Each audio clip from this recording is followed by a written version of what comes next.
or mirrors Rome's darkest days. For 482 years, Rome was a democratic republic, more or less, but, largely a democratic republic, the world's second after, Greece 1,000 years earlier. And America has been a democratic republic, arguably, for 236 years.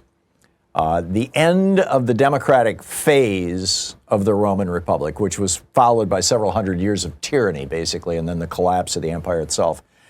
The end of the democratic phase of the Roman Empire was really brought about by a small group of very, very rich Roman citizens. Marcus Licinius Crassus was the leader of the band. He was the richest man in Rome, in the Roman Empire, the entire empire. Very, very wealthy. And he hated the fact that his taxes were paying for Rome's free bread for all policy.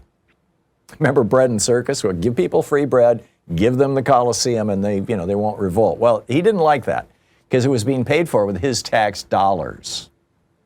So he and a few other rich guys, Gnaeus Pompeius Magnus was probably the most famous. He was called Pompey the Great, or Pompey the Great. They wanted to end the voice of the public in political decision making. And particularly they want to end free bread, paid for with their tax dollars. So they used their massive wealth to promote authoritarian populism and buy off legislators. It was the Senate, the Roman Senate, who'd be loyal to them. And this created a gridlock in the Roman Senate, which caused the Roman people to lose faith in their form of government. The Senate was no longer capable of getting anything done because the senators who were loyal to the billionaires, to the Roman billionaires, refused to go along with doing anything that would help the people. All they wanted to do was tax cuts for the billionaires in the Roman Senate. Now, I'm hypersimplifying, but you can read this in multiple analyses of the rise and fall of the Roman Empire. There were three primary elements that the Roman morbidly rich used to erode the power of Rome and replace it with sycophants loyal to them. The first was a polarization and elite gridlock.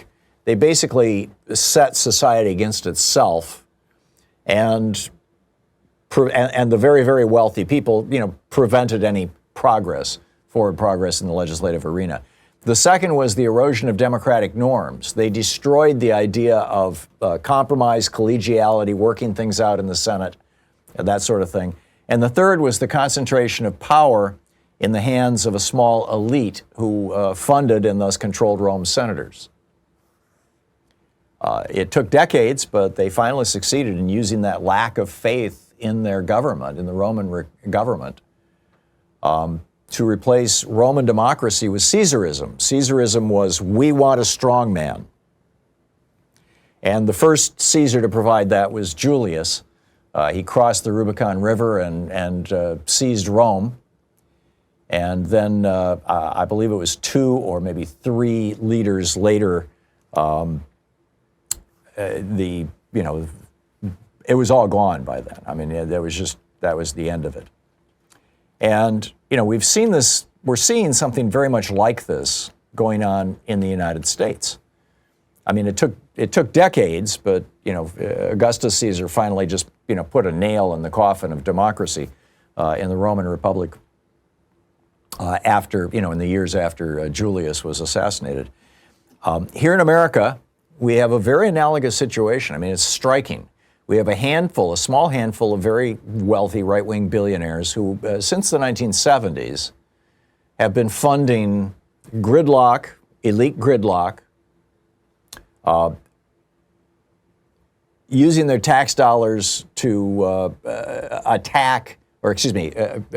being offended by the use of their tax dollars to support the American version of free bread, which is Medicare, Medicaid, Social Security, unemployment insurance, food stamps, quality free primary education, low-cost college, things like that.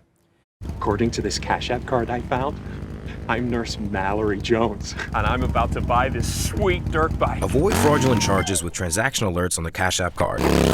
Because if it's weird for real, it's weird for real.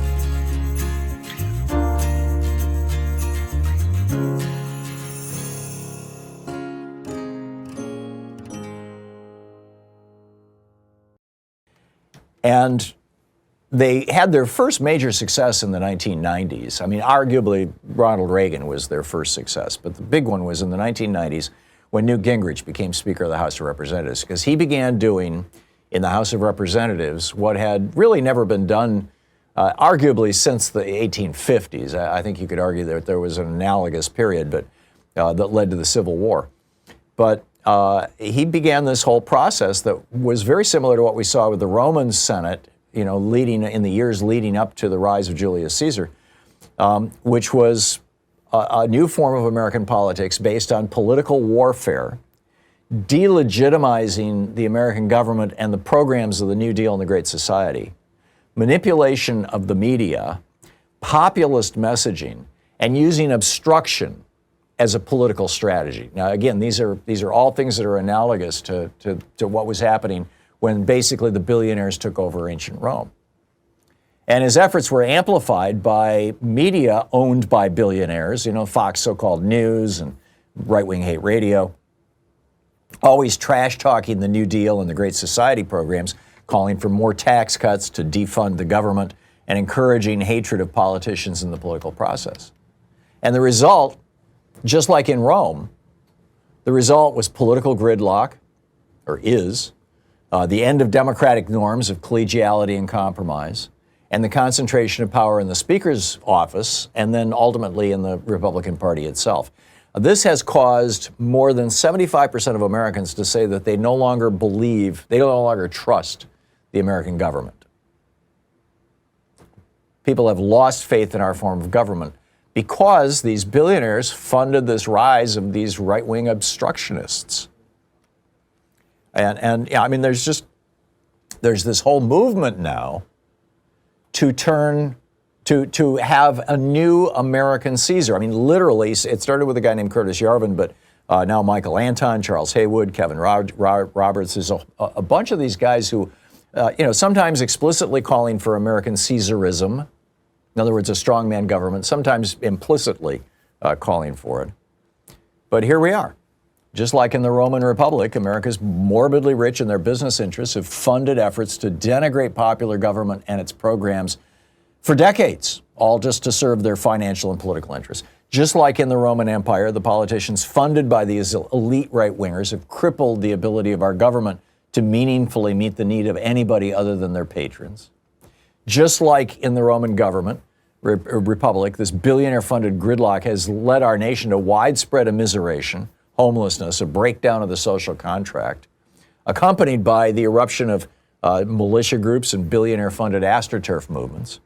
Just like in the Roman Republic, the seizure of government by rich men and its subsequent inability to meet the needs of the majority of its citizens has driven popular discontent, loss of trust, and calls for radical reform that includes an abandonment of democratic principles, the rule of law, and the embrace of a strong man like Caesar.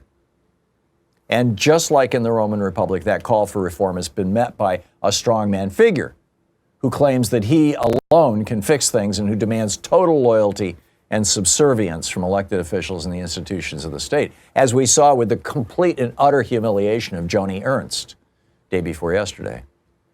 Trump has now crossed the Rubicon. He's going to be inaugurated, next Monday. He seized the government and is demanding Caesar-like pledges and performances of loyalty and fealty. And next week, we'll see how closely Trump and his Caesarist allies will follow this ancient roadmap to destroy democracy, with oligarchy first. And then, as I repeatedly tell you, I wrote a whole book about this, The Hidden History of American Oligarchy. Oligarchy is a transitional form of government. It never lasts because the people get pissed off that the oligarchs are stealing everything. And so countries either flip back into democracy, as we did in the 1930s and the 1860s, or they flip into tyranny, as Russia and Hungary have done. Which way will we go? Stay tuned.